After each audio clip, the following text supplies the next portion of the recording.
இங்கே கூடியிருக்கும் என் குடும்பத்தை சேர்ந்தவர்களே, பத்திரிகையாளர் நண்பர்களே, அப்புறம் யூடியூபர்ஸ், என்னை வாழ வைத்து கொண்டிருக்கிற யூடியூபர்ஸ்க்கும் என்னுடைய வணக்கங்களை கூறிக்கொண்டு, இந்த படத்திற்கு இங்கே தலைமை தாங்க வந்திருக்கும் அன்பண்ணன் பாக்கியராஜ் சார் அவர்களுக்கும், பேசிவிட்டு சென்ற செல்வமணி அவர்களுக்கும், மேலும் இதில் நடித்த அத்தனை கலைஞர்களுக்கும், ஏன்னா பழகருப்பு என்ன இருக்கார், நாஞ்சிலர் இருக்கார், எல்லாருக்கும் என்னுடைய வணக்கங்களை கூறி, கேமரா படம் பற்றி நான் தனியாக பேசுனது எதுக்குன்னா, இஸ் அ சூப்பர் கேமராமேன். அதாவது ரொம்ப சின்ன படங்களை இவன் எப்படி எடுக்கிறான்னு, என் மேக்கப் மேன் குமார் என்னை தொந்தரவு பண்ணிக்கிட்டே இருந்தேன். இந்த பையன் எப்படின்னு எடுக்கிறான், இவன் லைட்டே இல்லாமல் எடுக்கிறான். அப்புறம் கேட்டால் இவன் மலையாளத்து படத்துலேருந்து வந்திருக்காரு சொன்னான். மலையாளத்தில் லைட்டே கிடையாது. அவனுக்கு ஆச்சரியமாக பார்த்துருப்பான் இந்த லைட்டெல்லாம். ஓ, இப்படிலாம் லைட் இருக்கு போல இருக்கு. அது மாதிரி ஒரு சூப்பர் ஆள். ஆனால் மியூசிக் டைரக்டர் வந்து நான் இங்கே தான் வந்து பார்த்தப்ப பாட்டு கேட்டேன். இவர் எதிர்காலத்தில் நல்ல பெரிய ஆட்களாக மக்கள் தலைவர் படத்திலிருந்து டைரக்டர் ஆகட்டும், இல்லை மியூசிக் டைரக்டர் ஆகட்டும், இல்லை கேமராமேன் ஆகட்டும், அவங்கெல்லாம் நல்ல வர்றதுக்கு வாய்ப்பு இருக்குது. மேலும் இதில் என்னுடைய நல்ல நண்பர் ரவிமரி அவர்களுக்கு, அதான் அவர் சொன்னார் கதையின் நாயகன்னு. கதையின் நாயகன் இல்லையா, மூவ் பண்ணுறது ஒன்றை வச்சு தானே மூவ் பண்ணுறது. ஏன்னா நீ தான் ஒரு இழிச்சவன் அந்த படத்தில். உன்னை வந்து நான் கெடுத்து உன்னை முதலமைச்சராக கொண்டாடுறேன்றதான் கதை. அப்போ நீ எப்படி நீ வந்து வருத்தப்பட்டு சொல்லிக்கிட்டே இருக்கிறதுலேயே இழிச்சவன் நீ தான் அந்த படத்தில். உனக்கு ஒன்றுமே தெரியாமல் நீயே முதலமைச்சர் ஆயிடும் போது, உண்மையில் இது தேர்தலுக்கு முன்னாடியே விட வேண்டிய படம். நான் சொன்னேன் ராம்தேவிட்ட, தேர்தலுக்கு முன்னாடி விடலாம்டா இந்த படத்தை விட்டா நல்லா போகுண்டான்னு. இல்லை நான் கொஞ்சம் இதுவாக இருக்கு அதுவாக இருக்குன்னு சொன்னார். உனக்கு இந்த படத்தில் ஒரு பெரிய விஷயம் என்னென்னா,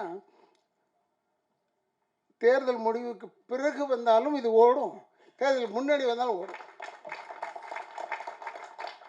ஏன்னா அவன் கொஞ்சம் சிக்கலான விஷயங்களெல்லாம் வச்சுருக்கான். அதில் யாராலையும் சால்வ் பண்ண முடியாது.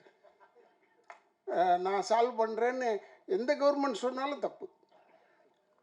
அது நான் ஏன்னா இதில் அவ்வளோ அருமையாக எல்லா சீன்ஸுமே அவர் ஒவ்வொரு எனக்கு கதை சொன்னார் பாருங்க. வந்து சொல்லும் போது எவ்ரி சீன் நான் சொல்லிக்கிட்டு இருந்தேன், இதெல்லாம் நடந்ததுயா, இதெல்லாம் நடந்ததுயா, இதெல்லாம் நடந்ததுயான்னு. அதையே வச்சுருக்கான் அவன். அதனால் அவன் ரொம்ப நல்லவன் மாதிரி தெரிவான். நல்லவனே கிடையாது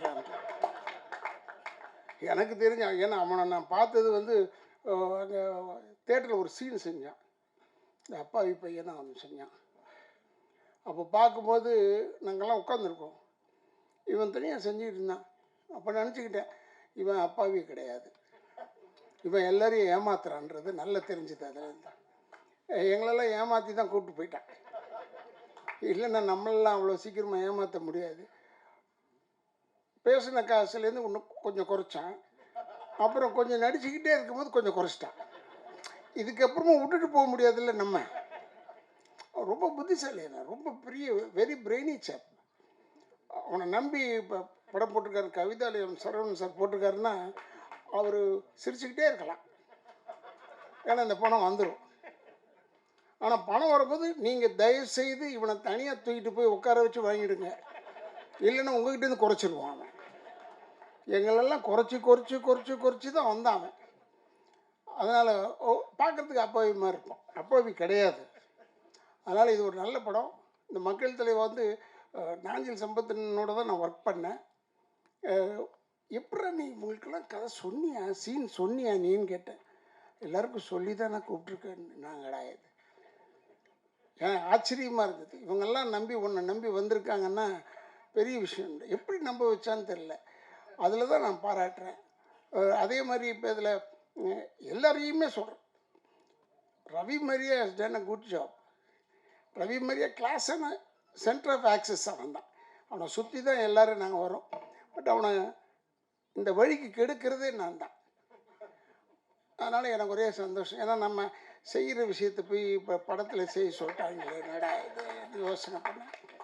ஏன்னா நான் டெஃபினட்டாக நானாக இருந்தால் கூட இப்படி தான் சொல்லியிருப்பேன். அதுக்கேற்ற மாதிரி எலெக்ஷன் வந்துருச்சு. அவன் பயந்தான். ஏன் பயந்தான்னு தான் எனக்கு தெரியல. அவன் நினச்சா ரெகுலர் ஃபார்மெட்டில் வரும்னு நினச்சான். இது இர்ரெகுலர் ஃபார்மேட்டில் வந்த உடனே, தேர்தல் முடிஞ்சு இர்ரெகுலர் ஃபார்மேட்டில் வந்த உடனே அவன் கொஞ்சம் தெம்பாயிட்டான். இப்போ நம்பி படத்தை ரிலீஸ் பண்ணான். பாருங்கள், ஒரு படத்தில் சென்சார் ஆகலைன்னு சொல்லிட்டு இங்கே வந்து போடலையே ப்ரொஜெக்ஷனு. அந்த அளவுக்கு ஒரு முதல்ல எடுத்தோடனே எதிர்ப்பு தான்டா உனக்கு. முதல் வெறும் ப்ரொஜெக்ஷன் தேட்டரில் ஆரம்பிக்கிற விஷயம் ரெகுலர் தேட்டர் வரைக்கும் போக போகுது உனக்கு. நான் இப்போவும் சொல்கிறேன், இந்த படம் பார்த்தாங்கன்னா நம்மளை சொல்கிறாங்களோ இல்லை நம்மளை சொல்கிறாங்களோ, சர்வ கட்சி கூட்டமும் உன்னை வந்து தேடுவாங்க. இப்போவும் சொல்கிறேன், நம்ம தயாராக இருக்கணும். நான் சொன்னேன், வீட்டில் கூட சொல்லிகிட்டு இருந்தேன், பேசிக்கிட்டு இருக்கும்போது கூட, இல்லை இந்த படத்துக்கு எங்கள் மேலாம் கேஸ் வந்தாலும் வந்துடும். ஏன்னா எங்கேயோ ஒரு இடத்துல எதையோ ஒன்று பேசியிருக்கோம். அப்போ எங்கேயோ ஒரு இடத்துல கேஸ் வரும். கேஸ் வராமல் இருந்தால் நல்லது. ஆச்சரியம் எங்களுக்கு, அவ்வளோதான். ஆனால் இவன் பரவாயில்ல, இவனுடைய சைஸுக்கு எங்கே வேணாலும் போய் ஒழிஞ்சிக்கலாம், எவனும் கேட்க போகிறதில்ல. அப்படி இவனை பார்த்தாலும் இவனை ஒரு டைரக்டர் மாதிரி தெரியல, வேறு ஏதோ ஒரு சாதாரணமான ஆள் மாதிரி தெரியும். அதனால் இவன் தப்பிச்சுக்கலாம். பட் நாங்கள்லாம் மாட்டிக்குவோமேன்றது தான் எனக்கு பயம். முகம் தெரிந்தவர்கள்லாம் நிச்சயமாக மாட்டிக்குவாங்க. இதில் ரொம்ப பிரமாதமாக படம் வந்திருக்கு. இந்த படத்தை பாருங்கள். ஆனால் தேட்டரில் போய் பாருங்கள். இதை நம்ம சொல்லி சொல்லி அழுத்து போயிட்டேன். இந்த இடத்துலையே 100 தடவை சொல்லிட்டேன். தேட்டரில் போய் படம் பாருங்கள். தேட்டரில் போய் படம் பாருங்கள். இந்த படம்லாம் தேட்டரில் பார்த்தா உங்களுக்கு அந்த எஃபெக்ட் கிடைக்கும். What is the effect of the தேட்டர்னு ஆடியன்ஸ்கிட்ட தான் கிடைக்கும். அதனால் சொல்கிறேன், தேட்டரில் போய் படம் பாருங்கள். இங்கே வந்து அத்தனை பேரும் வாழ்த்த வந்திருக்கோம். அத்தனை பேருக்கும் என்னுடைய வணக்கங்களை கூறி,